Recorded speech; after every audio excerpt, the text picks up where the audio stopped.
So student asked, I think Sally's on.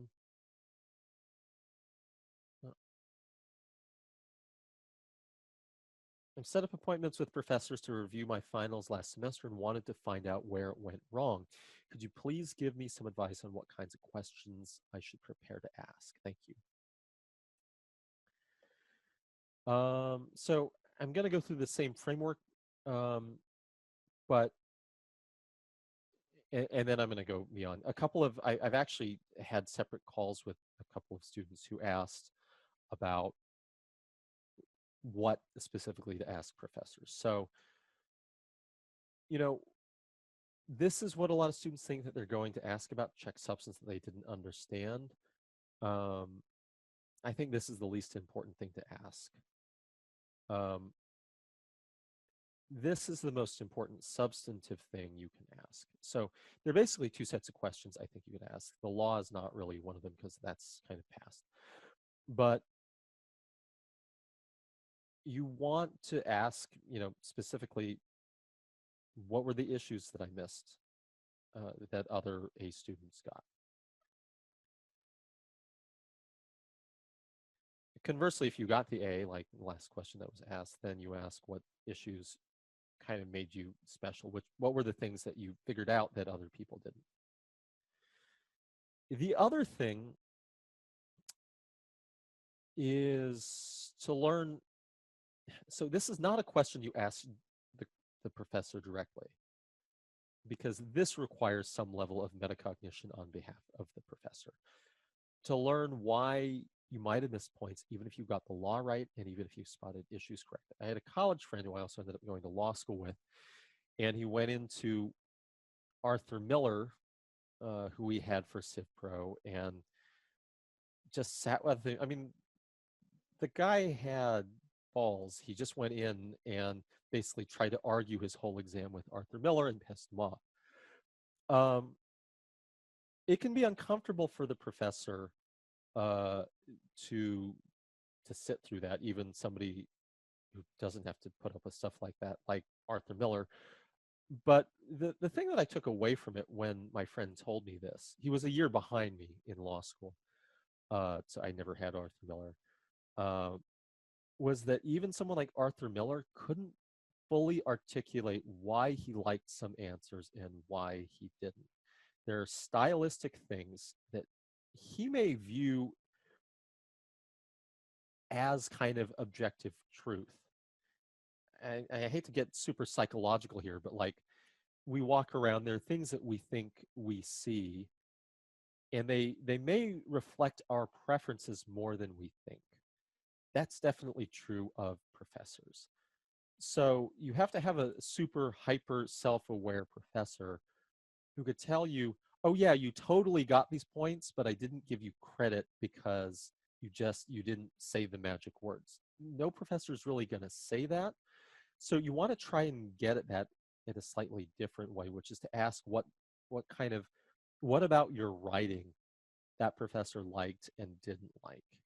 And if they can point you to samples of writing that they did like, I think those are the way to get to this. For those of you who may have done solidly, like B plus, um, and really thought you did well, this is the kind of problem um, that would be my diagnosis of that kind of problem. You felt really confident, you knew the material, and you didn't get a terrible grade, so you probably weren't mistaken about how that you could generally issue spot. But the difference between the B plus and the A minus might have been here, that there's some way that you were wording things. And this is where you get into the arbitrary and where you've got to really do the yeoman's work of during the semester of being really aware of what the professor likes and doesn't like in whatever sense that means. I see someone's asked, does writing style matter? Absolutely, it matters. Absolutely. Um, Now, let me be clear about what matters and what doesn't. Um, some, and I guess I can say this, there are a million ways that writing can go wrong. There, you can end up writing in a style that you think that sounds overly formal because you think that that's how lawyers sound, and that can be wrong. You can write too informally. Um, there can be a million problems. So there's kind of a core way of writing that generally will be solid enough to get B pluses, and then after that you've got to kind of hone it down. Um, but the short answer is yes. The longer answer is how can you tailor your style to different professors? Another question, quick question on exams. Do you recommend reading the entire fact pattern and making a checklist before writing a response? The short answer is yes. In some of my other videos, I've talked about really trying to set aside 25 to 33% of your time simply planning out your answer, which involves reading, rereading, brainstorming, and um, and then structuring, actually outlining very quickly your answer before beginning to write and type. Um,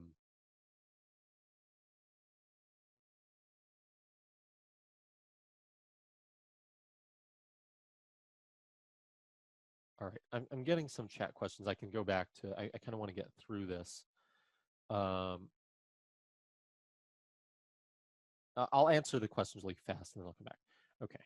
One says, I felt like I didn't have enough time to complete the exam. I think that's not a problem that can be solved with some strategy. So let me rephrase the question. I guess the question is, how do you get enough time to finish an exam? That's practice. I wish I could give you some simple rule of thumb um, that would work, the night before the exam. The rule of thumb I would give you, I mean, if you're not doing it, is to sit there with your watch and keep really careful track of time and strictly budget your time per, according to what the exam says. And then within each block of time that you allocate to each question, spending 25 to 33% of your time planning that. You'll only get the timing down if you practice. Um, so, okay. Um, then the concrete question is, if you've got three separate questions on an exam, do you read all of them uh, before drafting any response? I think you can give it a quick. I have mixed feelings about that. It could be that what you want to do is give the whole thing a fast read anyway, so that you can give yourself a sense um, of what's harder and easier. The reason you do that, let's say that they're each worth a third of the exam. One of the questions just scares the crap out of you. You have no idea. One of them you feel like you've got, and one of them's in the middle.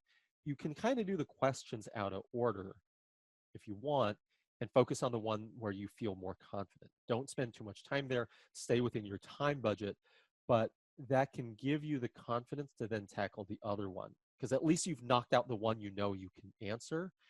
And then, and this is all science just because I'm calling it science, but there is something, your subconscious is at work on problems even when you're not aware of them. I mean, this is why people actually consistently have random epiphanies in the shower when they're not doing other things in the shower. Um, or like things come to you in dreams or at night when you sleep on a problem. You're not trying to act, you're not using your forebrain, or what Danny Kahneman would call like your slow brain in trying to think through a problem, and yet your brain's at work on the problem. So after you knock out the first one, you might find that the one that you just couldn't tackle, number one, at least you've only got the problematic problem in front of you. Number two, maybe your brain has done a little, your subconscious has been working away while you weren't finishing the first question. All right. But so that goes back to the question, should you read the whole exam? I think that's a good idea. Read the whole thing, come up with a plan of attack as to which ones you're going to go after, then still do the 25 to 33% of your time thing per exam. All right. Okay.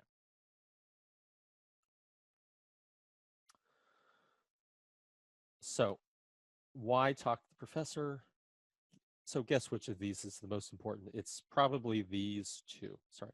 So coming back to this question of how to talk to your professor about your exam performance, you want to check on issues, but I think even between the two of these you kind of issue spotting you have to practice on your own. A professor sitting there with you might help you see a given issue that you didn't see once, but this is ultimately up to you. Um, this will help you with your future battles. I mean, the exam that you've just taken is already done. You're not going to relitigate it, as I'll say in a minute.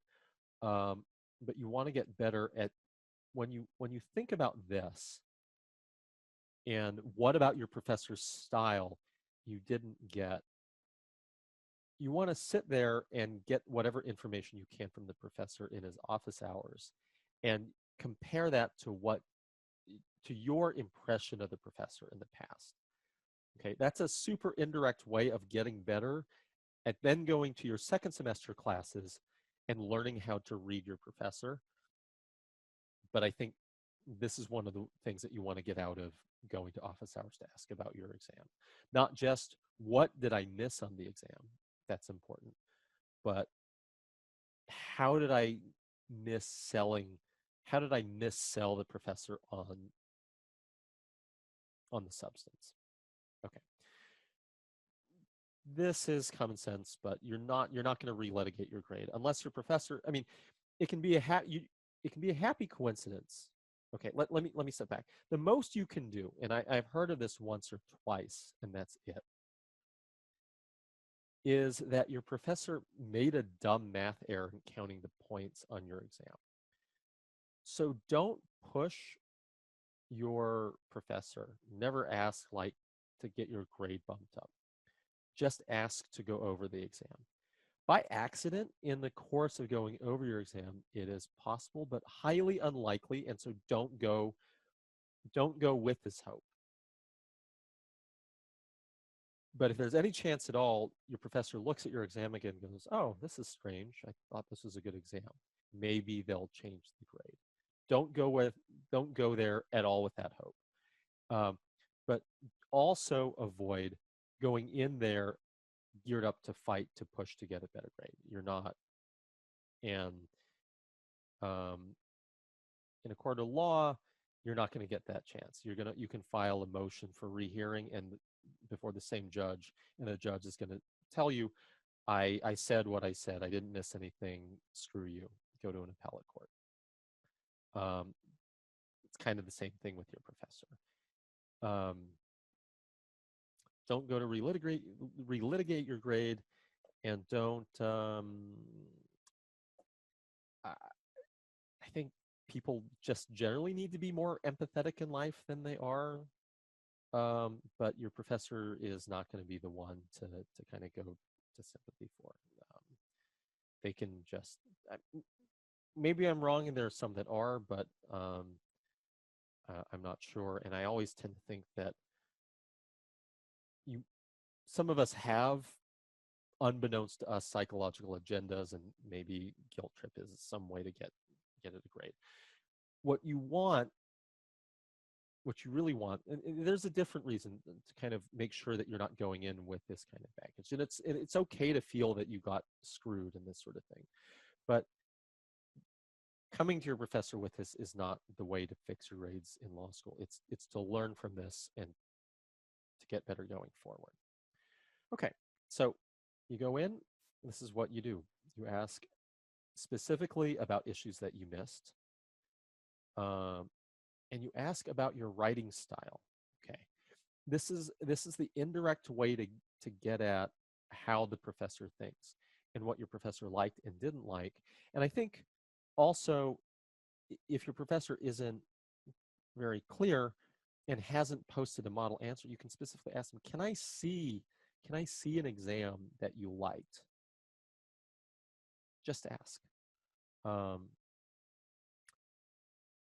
or a model answer. More generally, if your professor ends up writing one up instead of using somebody else, some other student's answer. So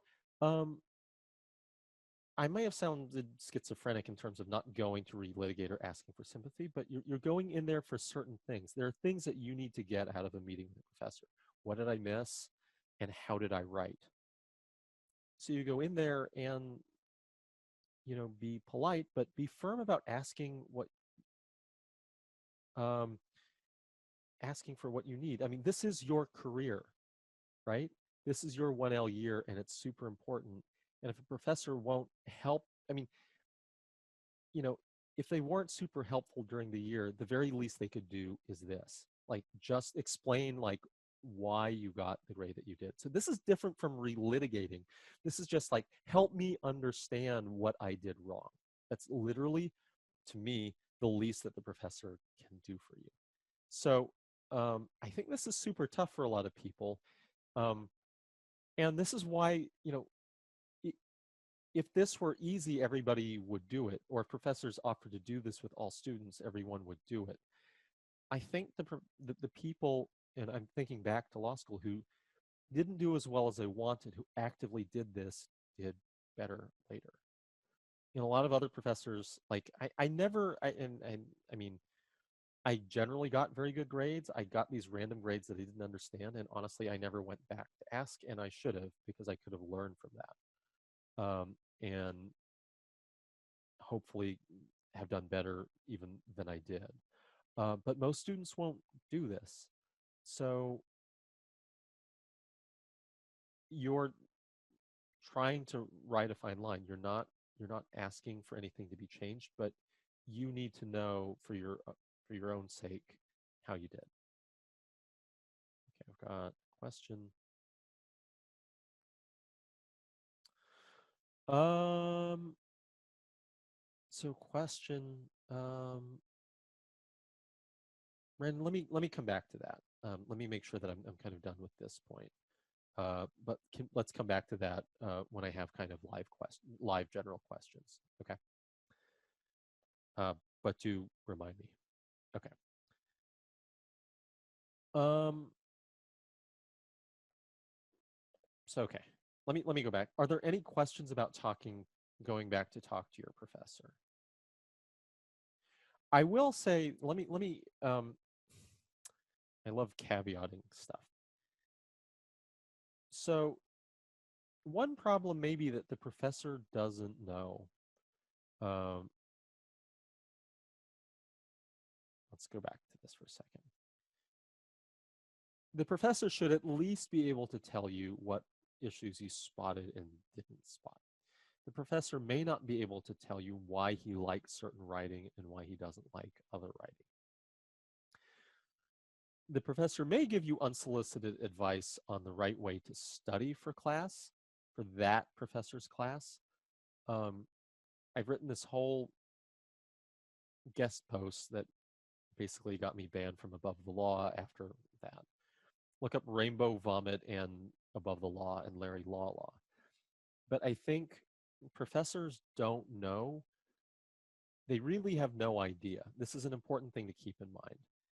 They're an expert in what they like, so take them seriously about that. Even if they can't articulate it, they're experts at what they like. What they're not experts in is understanding how students who get A's study to get those grades. So a lot of professors may still be under the impression like you got to brief cases and then you got to outline and you got to do all this stuff. Or all you have to, you shouldn't read supplements to help understand what's going on. If you just came to class and listened to me, you would have gotten an A. And I'm telling you this, I mean, a ton of my friends from college and law school are now law professors. And they really, some of them I tell them that I'm doing this on the side, and some of them I'm embarrassed to. Um,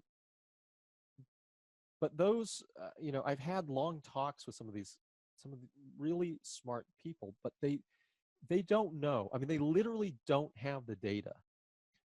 If most students are too embarrassed to come to them to say, you know, why did I get this grade? How does a professor know across the class what people did to study and didn't do to study? Their A students, the ones who come to them for recommendations, may come to them, and the professor just assumes that that person did the things that the professor thinks are necessary to get the A. They may have done no briefing, but even though the professor thinks that briefing needs to be done, they may have used supplements when the professor says don't use supplements, but the professor doesn't ask and doesn't care. They don't collect data on this stuff. And this is one of the big arguments that I make in that Rainbow Vomit article. Um, so when you go to office hours, listen politely about that stuff. Thanks, Samarth, for pulling that off. Um, take the study advice with a grain of salt. I mean, listen with an open mind, but keep in mind that the professor is not an expert in that, right? And in this Rainbow Vomit article that Samarth has kind of posted to the chat, if you want to look at it, please read it later, but grab it. I mean, it's the difference between Anton Ego from the movie Ratatouille. I mean, he's a food critic. He knows what food tastes good, right? But does Anton Ego know how to make that food, right? He doesn't. He doesn't. He spends his life in front of a typewriter in the movie, judging work. He doesn't make it. So when Gordon Ramsay eats something and says this is shit, of course he's an expert, but he knows how to make it.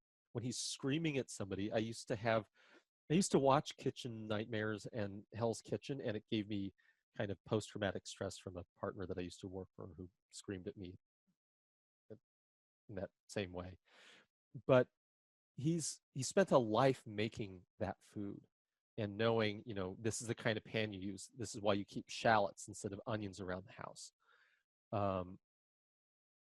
So keep that in mind. Your professor's Anton Ego, not Gordon Ramsay. All right. I've got another question, which I'm going to save along with Brandon's. What if a professor doesn't give any previous exams?